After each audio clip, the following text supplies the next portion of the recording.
Hello everyone, my name is Jason. I'm coming on for a daily dose of hope, day 243.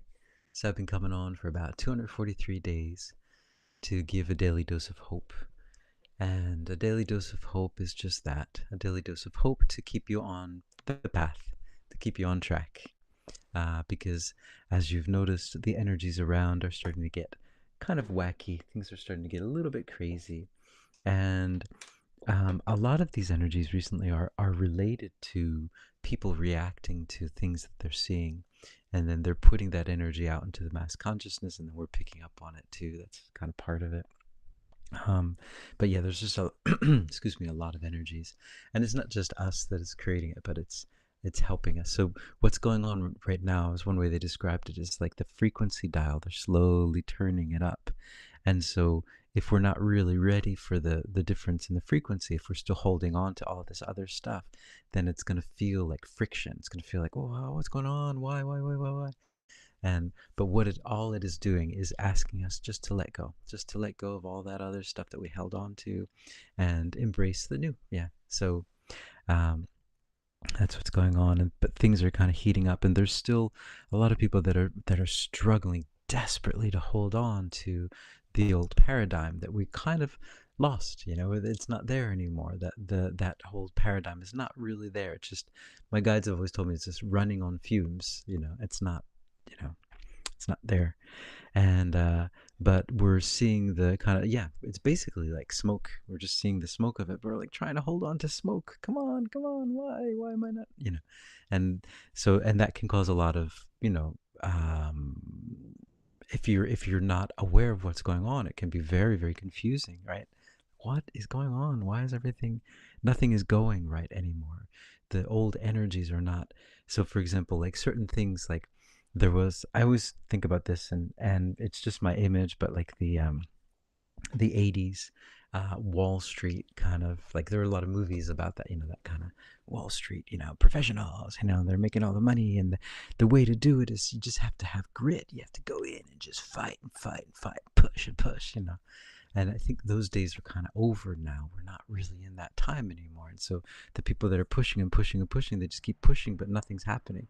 And so they're like, why is it not working the way it used to work? And so I think that's also something that I seems to be happening. Hey, Michael. Good day, mate.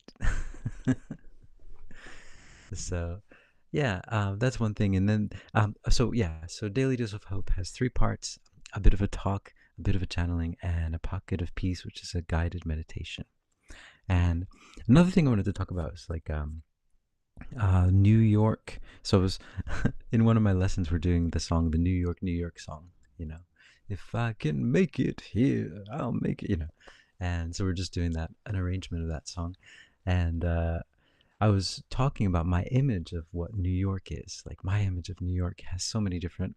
It's based on like rock and roll. It was like the New York of like John Lennon and Yoko Ono, and then it's the New York of Bob Dylan down on Mott Street.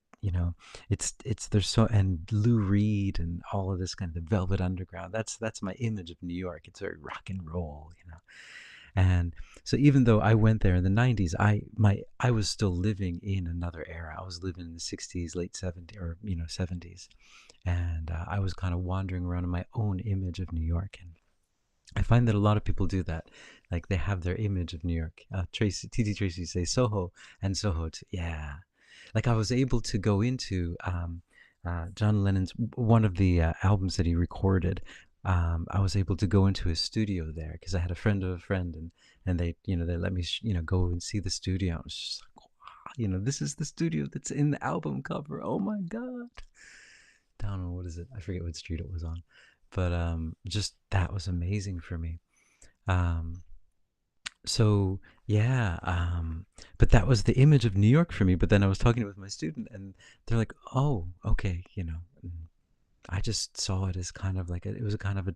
I was expecting it to be a cleaner city. It was very dirty, and it was really stinky, and it's very crowded." And I was like, "Oh, right, it is, right." So when I was living there, I was thinking that because it smells bad, like the sewers. Like, I don't know what's going on. It should be, in this 2024. Well, maybe it's different now. I haven't been back in a while, but when I was there, it was just like, it smells bad. It smells like pee a lot of the time. Like the subways Smelled really bad.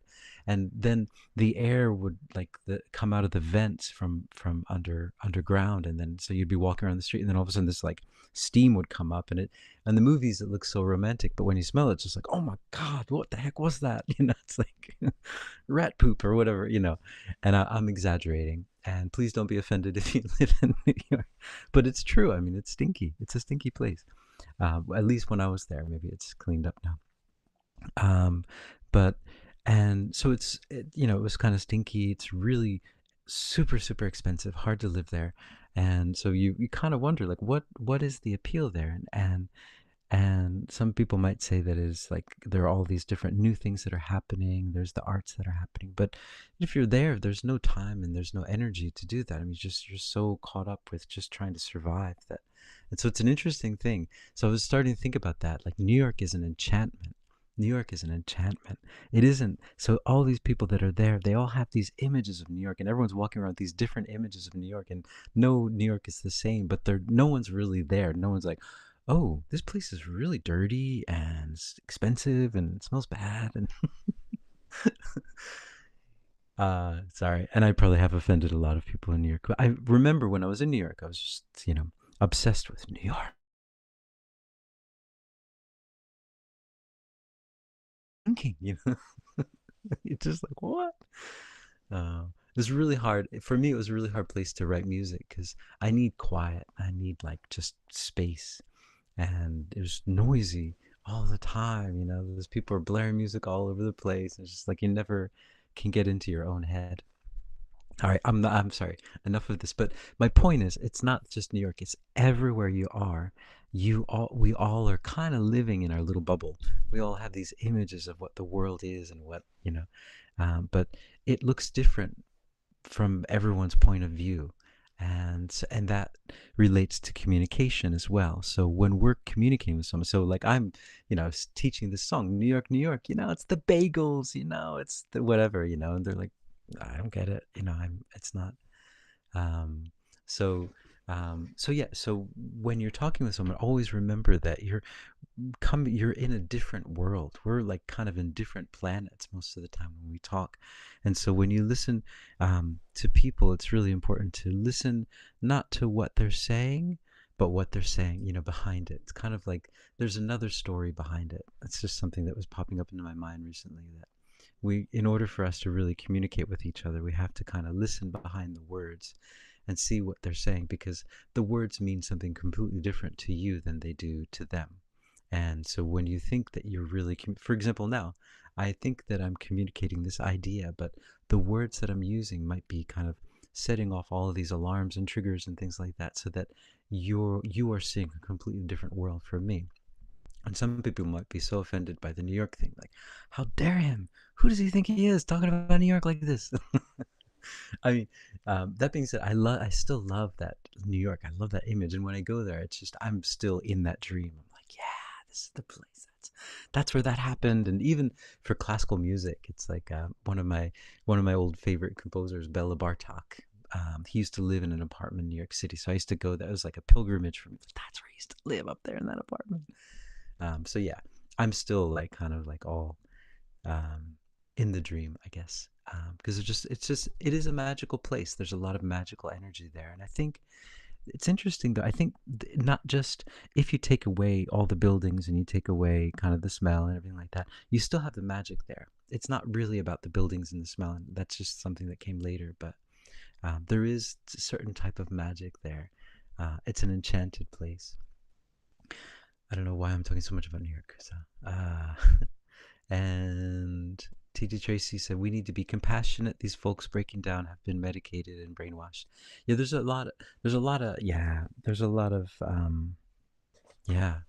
It's a crazy time. You said the condensed energies give me the heebie-jeebies. Yeah, yeah. Like they said yesterday, the energy is kind of like when you have like a bow and arrow and you're drawing the bow back, and it's like that's where we're at right now. And we're all like, "What's gonna happen?" Feel almost better if when it happens, just let it go, let it go. Okay, whatever happens is fine. We just, enough of this tension. But yeah. So anyway, So that was the idea I wanted to talk about, that we have to remember that we're all kind of living in our own little worlds, in our own little bubbles, and that the world that you see looks completely different from the person right next to you.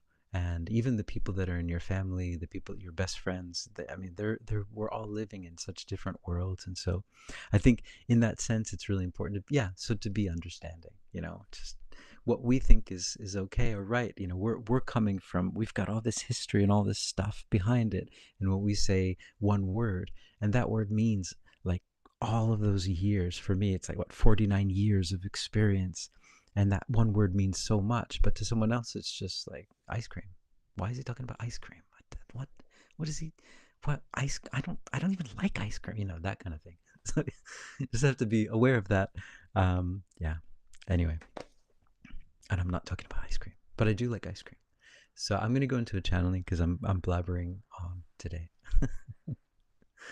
So in this channeling, I'd like to ask a little bit about our history. Our If they could speak a little bit about our history, and I've been getting a lot of stuff about Lemuria and Atlantis, not just in my kind of channelings, but it's been coming up in my uh, whatever I see, and also like friends are kind of talking to me about it. So I just um, can they give any yeah, any more information about our history? Yeah, that and how it relates to what's going on now. Okay, here you go.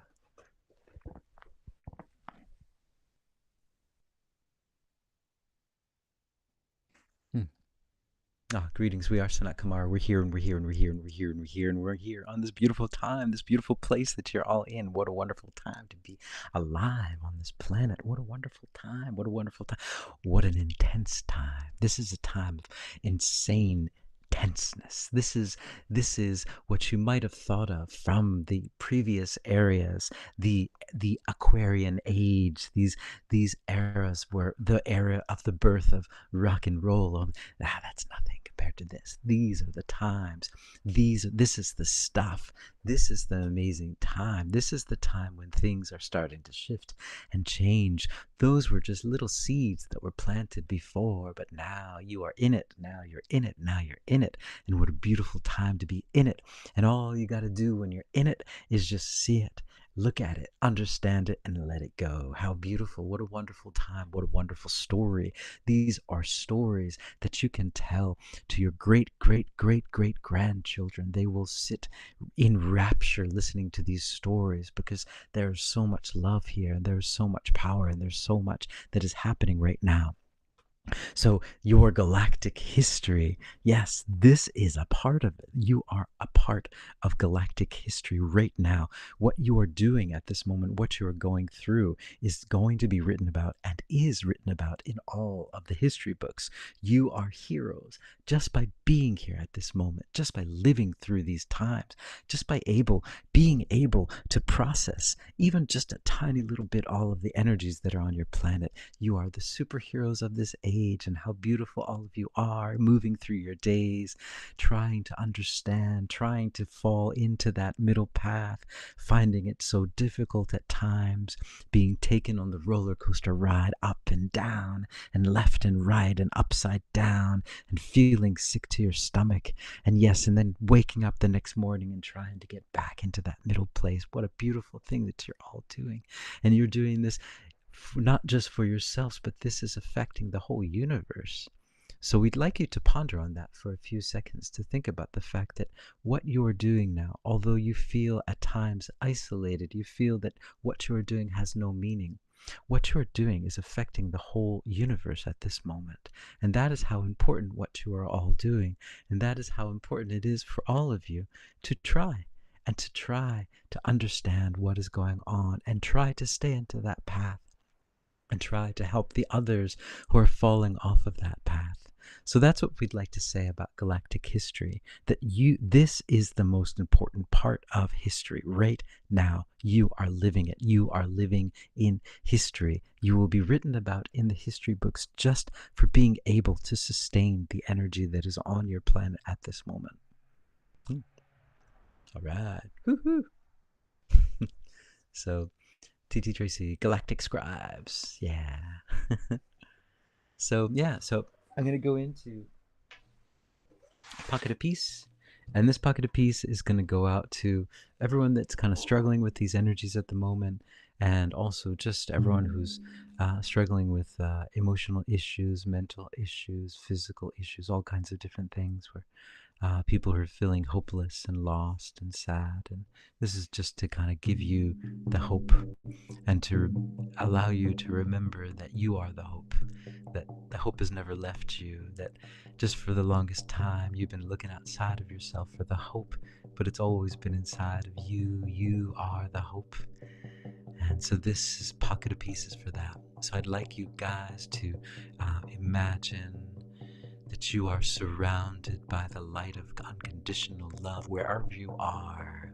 Wherever you are. If you're listening to this in the car, if you're listening to this on the bicycle, if you're listening to this at home, in the bath, wherever you are surrounded by unconditional love. And this love just gently comes in and reminds your heart that you are unconditional love. Ooh, and it feels so beautiful. It's so powerful. It's so wonderful because it reminds you that that's you. You are unconditional love. And then that love just expands out through your heart. And this love is unconditional. You don't have to do anything, be anyone, no matter what side of the yin and the yang, wherever you are, it does not matter. You are loved unconditionally, completely and utterly and unconditionally, no matter what you've done, what you're thinking, what you haven't done, how much money you have, how much money you don't have. This love is yours. It's your birthright. That's yours. This peace and this love and this hope is your birthright. And it's with you all the time. And it's just there, gently nudging you and saying, hey, you should look inside because the hope's in there. And you start to look in and you say, oh, yeah, that's right. Look at this treasure inside of me. I've been looking outside of me for the hope. I've been looking all through all those jobs and those relationships and those places and those things. And it's not there. It's never been there. It's always right inside of me. All right. And I'm just shining this love out now into the rest of the world. This love is shining out into all the highways, the byways, the rivers, the oceans, in the skyways, everywhere, even into those crazy clouds that are being pumped into our skyways. Yep, the love is in them now too. It's everywhere. Everywhere you look is love, love, love, love, love. And so everywhere you look is hope because it's just reflecting who you are. And so the love and the hope are so powerful now that everyone around the planet is feeling it. So all of this feeling that was been pumped into the mass consciousness is gone. We just kind of flushed it out with love. It's all love now. Because love is more powerful than all that stuff. Because love is the only thing that's true. All those things are just illusions. And so we just pumped out all that stuff and we're just shining our love into the mass consciousness. So everyone around the planet is just at once where they're feeling a lack of hope are feeling all the hope in the world. They're just stopping what they're doing and say, I don't know what just happened. I don't know if the wind just changed or what, but I'm feeling so hopeful right now. I feel so at peace and I feel like I'm more at home than I've ever felt my whole life. I feel like, you know what? I can do this. I can get through this. And not only can I get through this, I'm going to thrive right now through all of this stuff.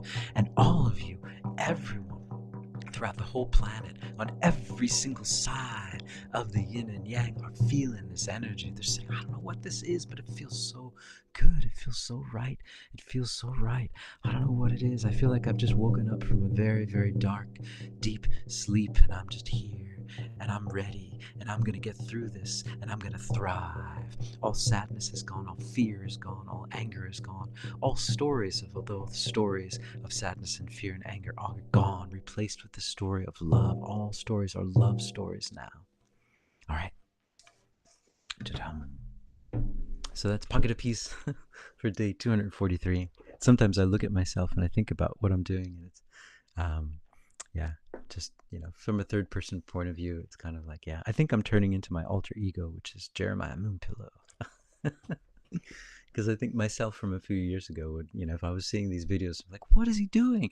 He's crazy. He's just going nuts. He's just like all on about peace and love. And what is he, a hippie? So anyway, just gives me the giggles thinking about that. So anyway, I hope you guys are hopeful. Thanks TT Tracy and Michael and yep, and everyone else who's listening. Thank you for joining in with the Daily Dose of Hope and everything else.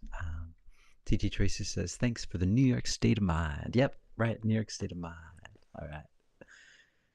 Yep, I'm in the mood for bagels and cream cheese now. Although last time I went to New York, all the food trucks, they used to be just bagels and cream cheese. Now it's like you can get Indian food and halal food and African food. So anyway, guys, I think I'm a little bit woo from everything. So all right, guys. So cheers. See you guys later. Hope you're hopeful. Ciao for now.